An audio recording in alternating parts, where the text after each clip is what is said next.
Hello, everyone, and welcome to Slash Film Daily for Tuesday, April 9th, 2019. On today's episode, we're going to discuss the latest film and TV news. This is Slash Film Editor-in-Chief Peter Sciretta. And joining me on today's podcast is Slash Film Weekend Editor Brad Oman. Hey, that's me. And writer Chris Evangelista. Hello, folks.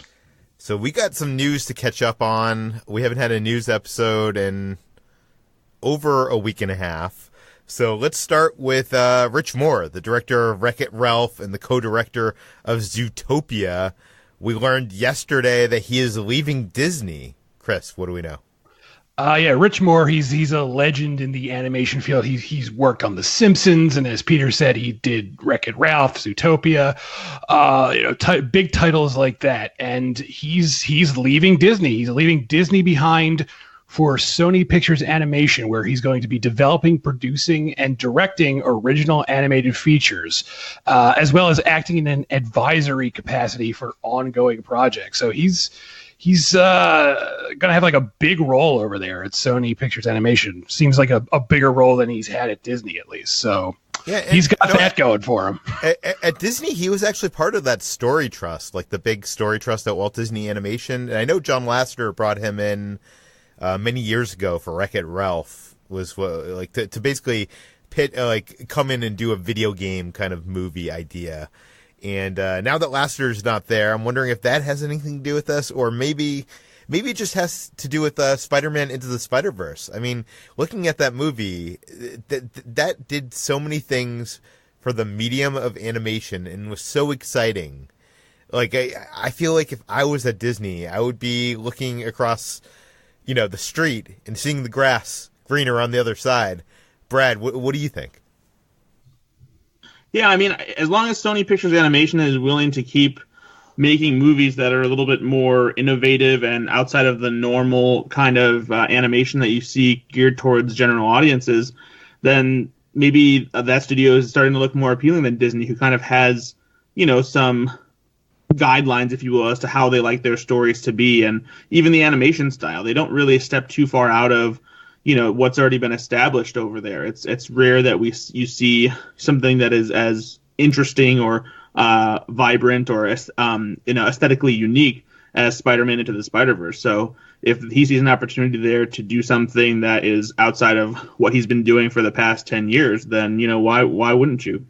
It's going to be interesting to see what is going to be coming from Disney Animation after what we know. I mean, what we know right now is like Frozen 2, some sequels like that. So we were anticipating a Zootopia sequel, especially because, they're building a Zootopia land in one of the Disney park resorts. But now with Moore not there, I guess his co-director would have to do that without him if that actually happens. But D23 happens later this summer. So we'll look forward to that and see if there's any announcements on the future of Walt Disney Animation. Let's move on to another parting of the ways. And this one, Brad, I know came kind of as a shock to you. This is Adam McKay and Will Ferrell. They are ending their production partnership. What do we know? Yeah, this is a bit of a bummer to me. Over the weekend, Adam McKay and Will Ferrell made a joint announcement that they would slowly be winding down their production label, Gary Sanchez Productions, which has had a deal over at Paramount Pictures for a number of years now. The company has been around for 13 years. It was formed after McKay and Ferrell had such great success with the first Anchorman and Talladega Nights, and those movies were on the strength of the comedic, friendship that had blossomed since they both started at Saturday Night Live. They were both hired on the same day, McKay as a writer and Ferrell as a cast member. And since then, they've become really great friends, great partners in comedy. And so now, after all this time, they're just winding it down because they're basically taking their careers in just different directions. Adam McKay recently has been digging into more kind of award-centric fare with movies like The Big Short and Vice, movies that have some of his sharp satirical style, but are a far cry from the kinds of comedies he used to make with Will Ferrell. And Will Ferrell is still, just having a good time making big studio comedies and enjoying that side of thing with some indie work on the side. And it just seems like they're both going in different directions now, which is totally fine. And there's no bad blood between them either. This isn't a situation where they're bitter about anything. They're still super close friends. They even said that they will, work together again in the future. But this seems to be more of just a practical business decision, because I'm sure it was kind of hard to reconcile, producing and working on such drastically different kinds of movies, at least from Adam McKay's perspective, while his production company was still churning out comedies both on film and television. Yeah, no, that definitely makes sense. Let's move on to our next story. This one's kind of interesting. We've been talking a lot lately about Netflix. We have heard that they, are trying to do stuff in the theatrical space. Exhibitors don't want to allow them to go day and date with their original programming, their original films. And they've discussed possibly buying theater chains.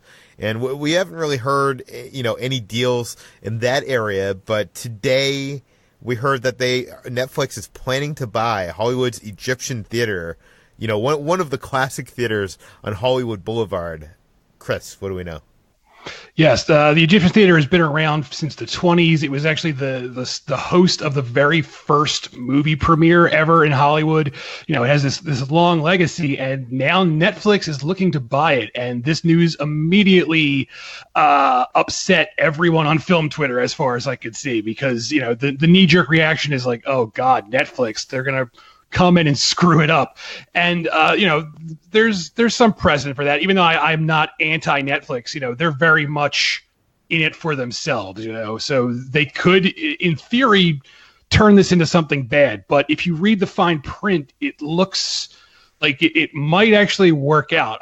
For one thing, the Egyptian Theater is owned by Cinematheque, and they're a nonprofit, and their budget has been dwindling a bit lately, as most nonprofits have put up with for a time. And this is going to come in and help Cinematheque get back on their feet. Basically, it's going to give them a whole lot of money, and it's not like Netflix is taking over entirely. Cinematheque is still going to. It should be said that this is a theater that plays, older films. It doesn't play the new releases. They do have film festivals and stuff like that, but they're mostly playing older classic movies.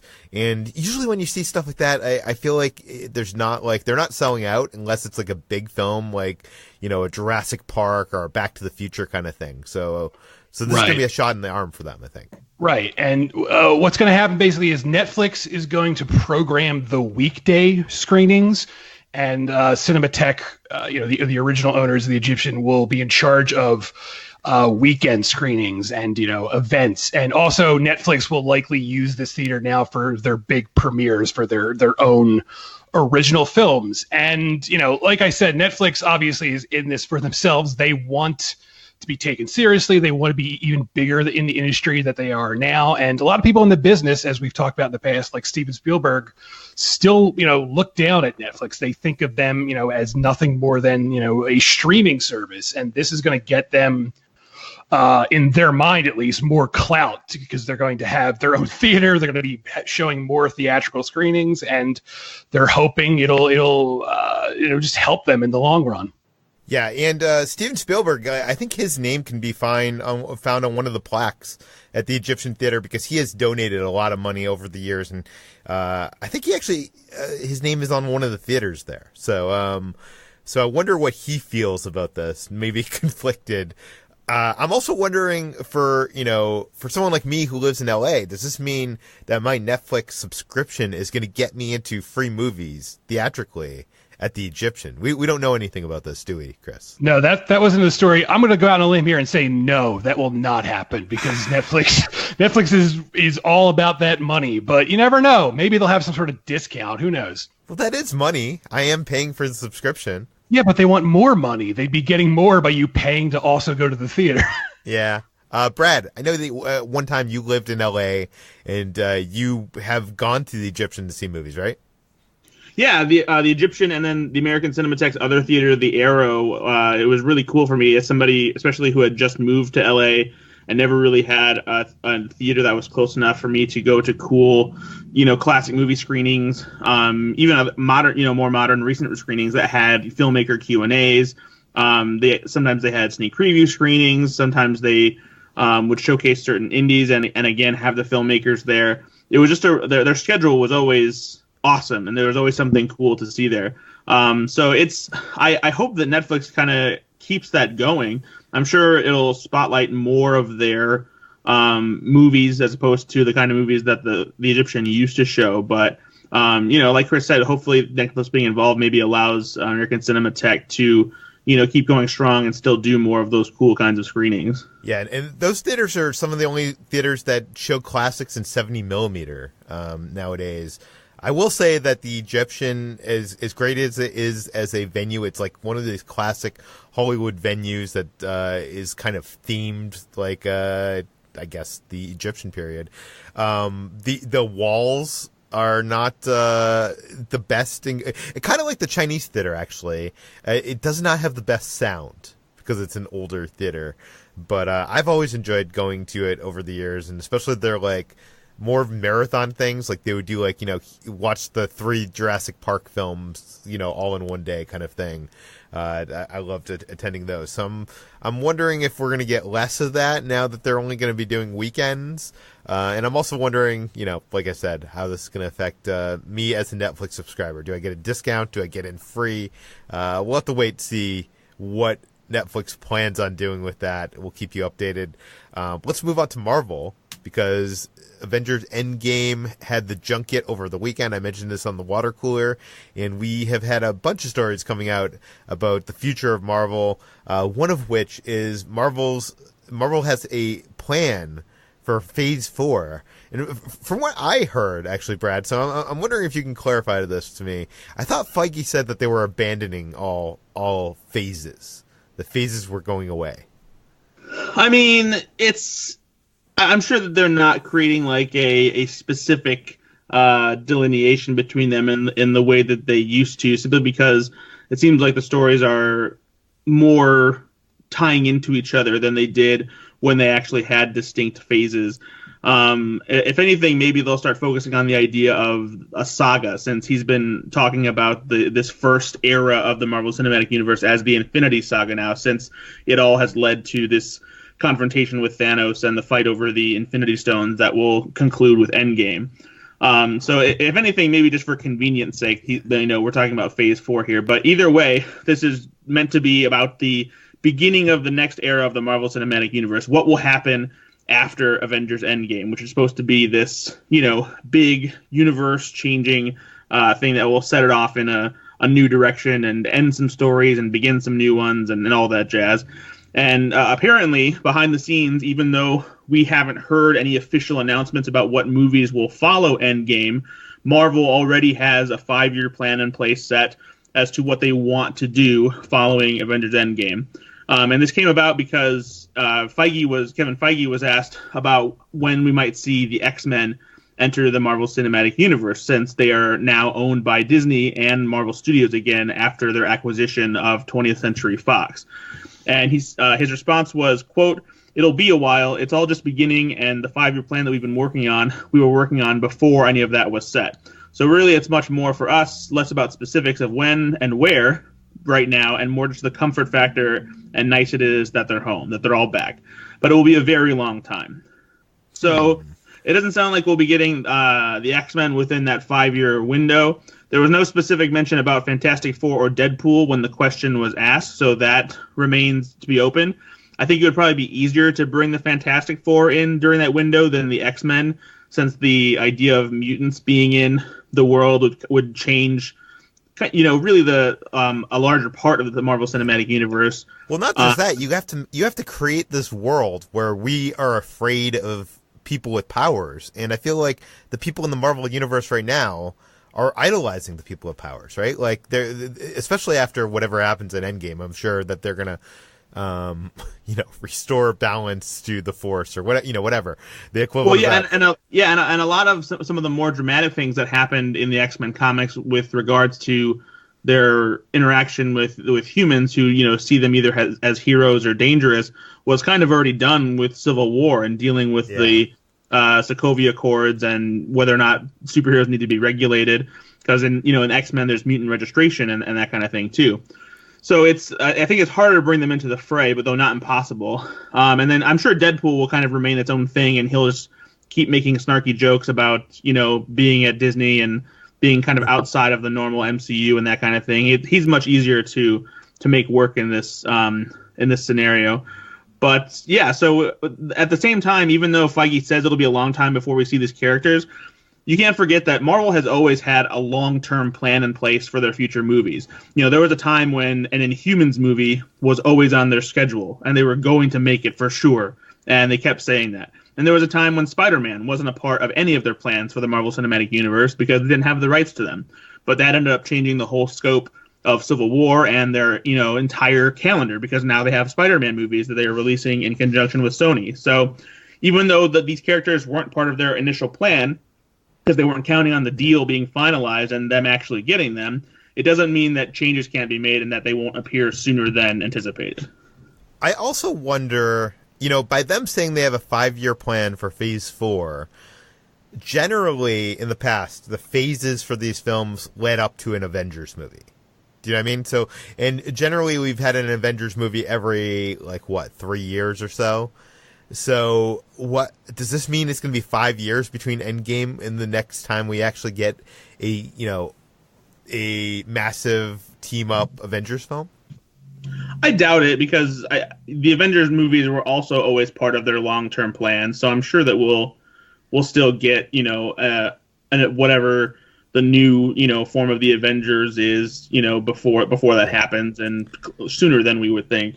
Yeah, and I'm also wondering, do you think there's a way to do this where they set Deadpool and the X-Men and Fantastic Four in its own other universe, and somehow eventually those multiverses, which they've done in the comics, collide? Is that possible to be done on the mainstream level? I feel like that's kind of nerdy comic book stuff at this point still.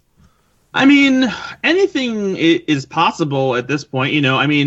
I feel like audiences were able to understand what was going on with X-Men Days of Future Past, which was something that incorporated 2 different casts from 2 different X-Men franchises into the same, with time travel.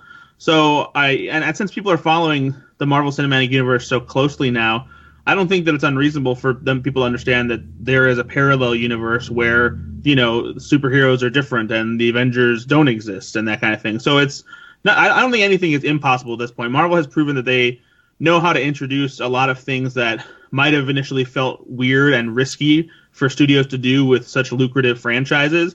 But, if they've shown that they can create this big overarching, interconnected 22 film universe, I don't think that the task of creating another universe that can merge with this one is, something that they couldn't do. Yeah.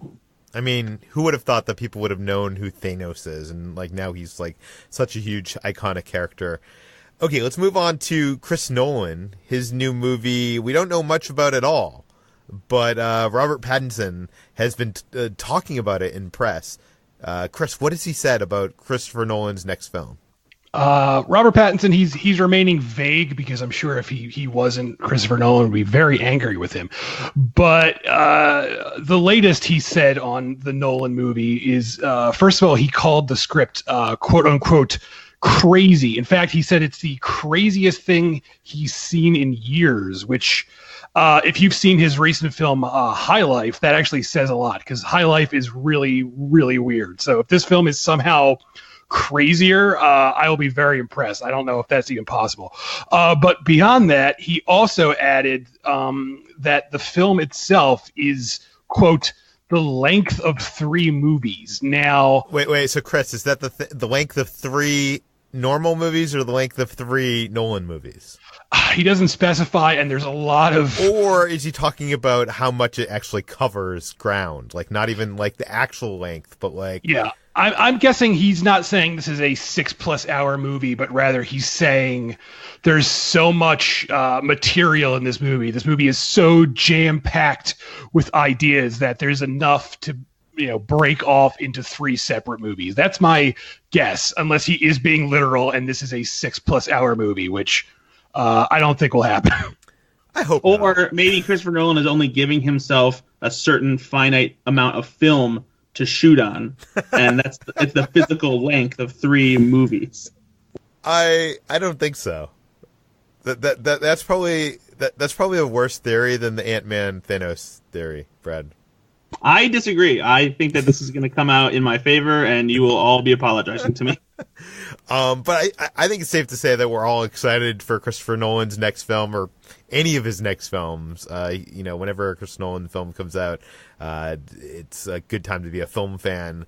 And I wish we knew more, but I know, Chris Nolan has that kind of mystery box, the same mystery box that J.J. Abrams has. Let's move on. We were talking about comic book stuff. James Gunn is directing The Suicide Squad. This is a sequel, a reboot. We don't know.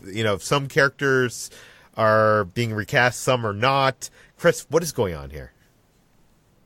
We really don't know. Like you said, when word of this first came out, it was accompanied by a rumor that James Gunn would more or less be sort of rebooting everything. But slowly they've been revealing a lot of the original characters from the first movie are coming back. Like Captain Boomerang is coming back, and Deadshot was supposed to return, but Will Smith couldn't do it, at which point Idris Elba was cast to replace him.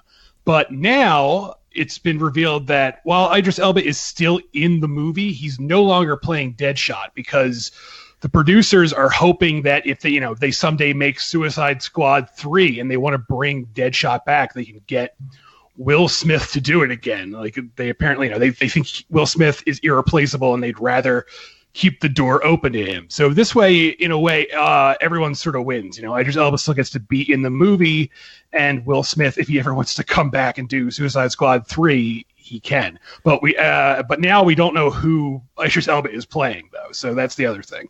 Are there anybody else, any actors reprising their roles? Jai Courtney is coming back as Captain Boomerang. Margot Robbie is expected to come back, although we haven't gotten confirmation on that yet. But also Viola Davis is returning as Amanda Waller. And I'm happy about that because Viola Davis is a great actress, but she was given like the worst possible material to work with in Suicide Squad. So I'm really excited to see her work with what I'm just going to assume is a better script because James Gunn is a better writer. So I'm looking forward to at least that much, but we'll have to see about the rest of it. And James Gunn has been like Instagram storying like some kind of like covers from the comics. It seems like he's hinting towards certain aspects of what he's going with this film, but I feel like it's tough for us to speculate since we haven't we haven't read all the Suicide Squad comic books. But what are the odds that Slipknot is going to come back? Because I feel like there's probably going to needs to be something that has to be climbed at some point. I don't know. I hope he's back. He is the man who can climb anything. So yeah, and I imagine if they bring him back, he would probably have some kind of like cybernetic enhancement, so his climbing can only get better. Yeah, he has like a robot head now. That would be amazing. Okay. Slipbot. We've gone off the rails, guys. Okay, our final story revolves around Avengers Endgame. It isn't. Is it a spoiler? Like, how should we give a warning for this story? Because, I mean, it's Chris Evans is doing press to promote Avengers Endgame. The Russos, Disney as a whole, all the people doing press are not giving away any information involving plot details for Avengers Endgame. But the story does talk about the possible, endpoints of this movie. So if you don't want to hear that, don't listen. But obviously none of us have seen the movie. We don't know what's going to happen in the movie. So you have been warned. Brad, tell us what Chris Evans told us or has revealed about Captain America's arc in Avengers Endgame. At the end of Avengers Endgame, Captain America will have murdered everybody. That's it. It's a dark turn, but here we are. Well, I do think Kevin Feige did say that no one has predicted the end of Avengers Endgame, but I don't think that's the ending. Exactly. So here we are again, where I will be receiving another apology for my bold ideas. So Chris, during the Avengers Endgame press conference, Chris Evans basically, being as vague as he could, but also trying to give, something that was tantamount to a somewhat of an answer, as opposed to just a lot of tap dancing, said that this movie would essentially complete Captain America's character arc. And he said he started to continue and said the movie does provide kind of an ending to a lot of, and then Joe Russo cut him off with like a game show buzzer sound going, and like everyone got a good laugh out of it. And then Evans kind of pulled back and said, there's a 22 film tapestry, you know, he's been through so much. And then he was continuing a little bit, and Jon Favreau just stopped him and said, let's just talk about Scott Pilgrim, which got Brie Larson all excited. So what we're looking at here is, you know, this is something that everyone has assumed essentially, because there was a story a while back about how Chris Evans' contract was up with Avengers Endgame, and he wasn't signed on to do any more movies at Marvel Studios. So this being the end of Captain America's arc really just makes sense. But the big question that everyone has is exactly how is that arc completed? Is this something where he dies, you know, sacrificing himself to save everyone and kill Thanos? Is it something where he gets some kind of ending where he gets to ride off into the sunset? You know, is there a happy ending for Captain America? Which I feel like Evans kind of hints at in a way, because he started to talk about how Captain America's been through so much. And so if you're saying something like that, then you're almost implying, you know, after he's been through this much, like, you know, can't he catch a break? Is there some way that, you know, he can finally be okay and like have a life where he's not just trying to save people or defend something and stand for something? Like, can he just go on and have a happy ending? Is it possible? I feel like Endgame has to end one of two ways. In the climactic moment, he needs to either sacrifice himself for the team and die, or somehow he's going to get sent back in time and reunite with Peggy. Like, and I've theorized that in the past on this podcast. Like, do either of you guys see any other possible end for Captain America? I really think that second one you said, he goes back in time, and I'm almost positive it's going to be that thing where he's going to like show up and ask her to dance, because they had that whole thing where they're supposed to go on a date or something like that. So I think that's literally what's going to happen. But beyond that, I don't know. Well, I'll tell you, that would make me so happy.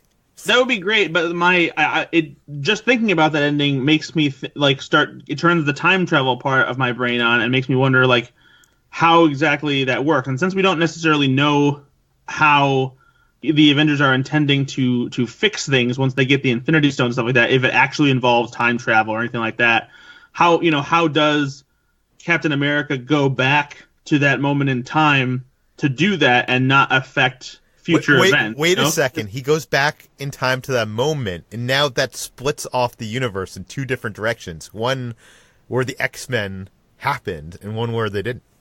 There you go. Now we just fixed it. Yeah. So there you have it. I think Feige's been lying to us this whole time. They have a complete plan of how to use the X-Men. It involves Captain America. Or not. All right. Probably not. Okay, that brings us to the end of today's Slash Film Daily. Brad, where can people find more of your work online? Always on slashfilm.com, on Twitter at Ethan_Anderton, and my own podcast, Go Flix Yourself, FLIX, available on iTunes and other podcasting platforms. Chris, where can we find you? I'm at slashfilm.com, and you can find me on Twitter at CEvangelista413. And you can find me at slashfilm on all social media. You can find all the stories we talked about today on slashfilm.com and linked in the show notes. This podcast, Slash Film Daily, is published every weekday on iTunes, Google, Overcast, Spotify, all the popular podcast apps. Please feel free to send us your feedback, questions, comments, concerns to us at peter@slashfilm.com. And please rate and read this podcast on iTunes. Tell your friends, spread the word, and we'll see you tomorrow.